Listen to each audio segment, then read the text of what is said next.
Hello guys, today I'll be showing you how to redeem Duolingo promo code. So, in order to do this, first of all, open your mobile phone and navigate to the Duolingo application. Now, if you haven't installed, simply navigate to Play Store, search for Duolingo, then install and update the application to ensure that these steps works correctly. So, open the Duolingo application and you will see this interface. Now, on this interface, you will see a small blue icon at the top.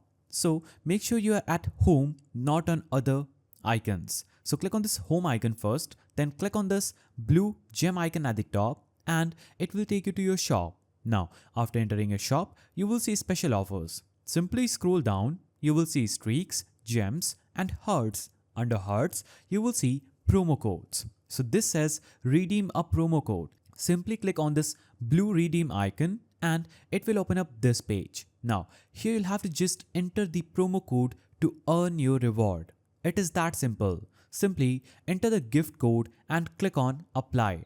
If that will be applicable, it will instantly be applied and you would have redeemed the Duolingo promo code. So that is the simple way through which you can redeem Duolingo promo code. If you found this video helpful, please don't forget to give it a thumbs up and thanks for watching.